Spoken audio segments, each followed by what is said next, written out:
प्रिय बंधुओं, जय श्रीमन्नारायण। आप सभी लोगों ने कल चतुर्थ अध्याय का भगवान का पावन चरित्र श्रवण किया। आज आप सभी लोग पुरुषोत्तम मास, जिसे अधिक मास बोलते, मल मास बोलते हैं, आज आप सभी लोग भगवान की मंगलमयी कथा श्रवण करें। नारद जी बोले कि हे महाभाग, हे तपोनिधे, इस प्रकार अधिक मास के वचनों को सुन करके भगवान नारायण ने चरणों के आगे पड़े हुए अधिक मास से क्या कहा, वो आप सभी लोग श्रवण करें। भगवान नारायण बोले, हे पाप रहित हे नारद, जो हरि ने मल मास के प्रति कहा वो हम कहते हैं, सुनो। हे मुनि श्रेष्ठ, आप जो सतकथा हमसे पूछते हैं, आप धन्य हैं। भगवान श्री कृष्ण जी काम्यक वन में पांडवों के लिए यही कथा श्रवण करा रहे हैं। भगवान श्री कृष्ण नंदन बोले कि हे अर्जुन, वैकुंठ का वृत्तांत हम तुम्हारे सन्मुख कहते हैं, सुनो। मलमास के मूर्छित हो जाने पर हरि के नेत्र से संकेत पाए हुए गरुण जी मूर्छित मलमास को पंख से हवा करने लगे। हवा लगने पर अधिमास उठ करके फिर बोला कि हे विभो, यह मुझको नहीं अच्छा लगता है। क्या नहीं अच्छा लगता? अधिकमास बोला, हे जगत के स्वामी, आपने सारे संसार की उत्पत्ति की है। हे विष्णु भगवान, हे नारायण, हे जगत के रक्षा करने वाले, मेरी भी रक्षा करो प्रभु। हे नाथ, मुझ शरण में आए कि आज कैसे उपेक्षा कर सकते हैं आप। इस प्रकार कह करके कांपते हुए, घड़ी घड़ी विलाप करते हुए अधिक मास से वैकुंठ में रहने वाले ऋषिकेश भगवान नारायण बोले, उठो उठो, तुम्हारा कल्याण हो वत्स, विषाद मत करो। हे निरीश्वर, तुम्हारा कोई ईश्वर नहीं है, तुम्हारा दुख मुझको दूर होता नहीं दिख रहा है।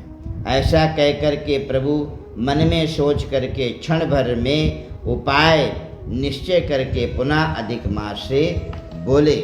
भगवान नारायण बोले कि हे वत्स, योगियों को भी जो दुर्लभ गोलोक है, वहाँ मेरे साथ चलो, जहाँ भगवान श्री कृष्ण पुरुषोत्तम ईश्वर रहते हैं, और गोपियों के समूह के मध्य में स्थित जो दो भुजा वाले, मुरली को धारण किए हुए, नवीन मेघ के समान श्याम लाल कमल के सदृश नेत्र वाले, शरद पूर्णिमा के चंद्रमा के समान अति सुंदर मुख वाले, करोड़ों कामदेव के लावण्य की मनोहर लीला के धाम, पीतांबर धारण किए हुए, माला पहने हुए, बनमाला से विभूषित, उत्तम रत्नाभरण धारण किए हुए, प्रेम के भूषण, भक्तों के ऊपर दया करने वाले, चंदन चर्चित सर्वांग, कस्तूरी और केसर से युक्त वक्षस्थल में श्रीवत्स चिन्ह से सुशोभित, कौस्तुभ मणि से विराजित,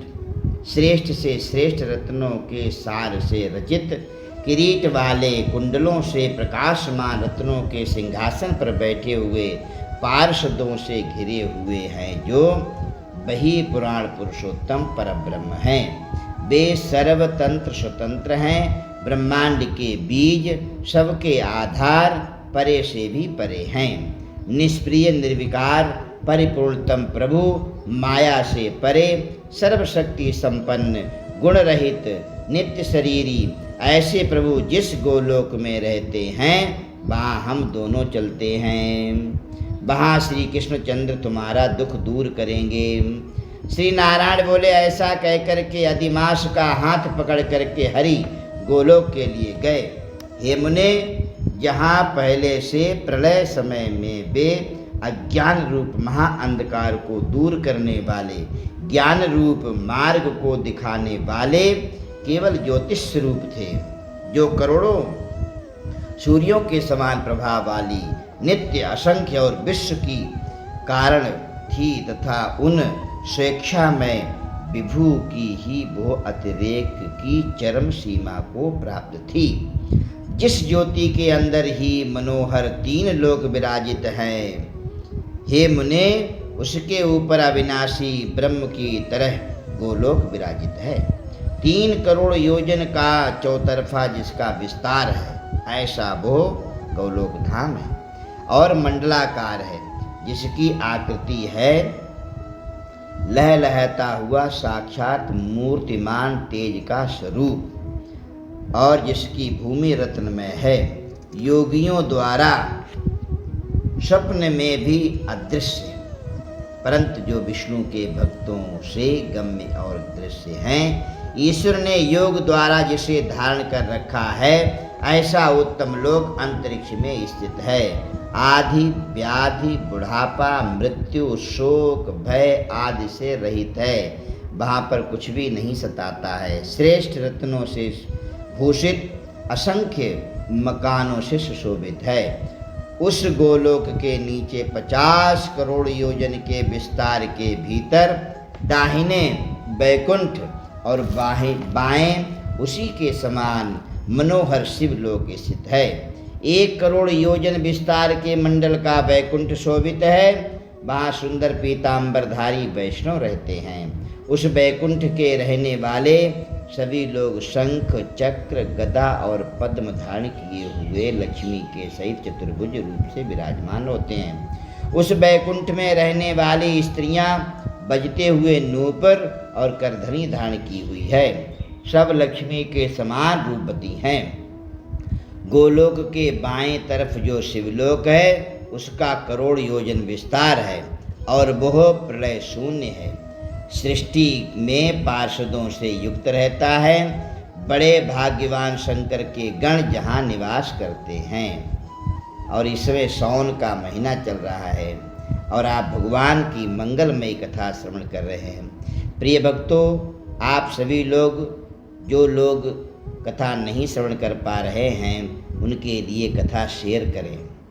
तो राम कहो रामे कहवाबो, दोनों को फल आप ही पावो। यदि आप राम कहते हैं और कहवाते हैं तो भी आपको डबल फल मिल जाता है।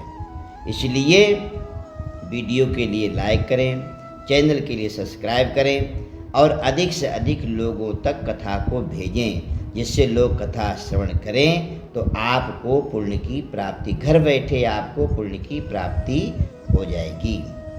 ऐसे भगवान शिवलोक में रहने वाले सब लोग सर्वांग भस्म धारण किए हुए हैं, नाक का यज्ञोपवीत पहने हुए हैं, अर्धचंद्र जिसके मस्तक में सुशोभित है, त्रिशूल और पट्टिसधारी सब गंगा को धारण किए हुए और महावीर सबके सब शंकर के समान जयशाली हैं। गोलोक के अंदर अति सुंदर एक ज्योति है। वो ज्योति परम आनंद को देने वाली और बराबर परमानंद का कारण है।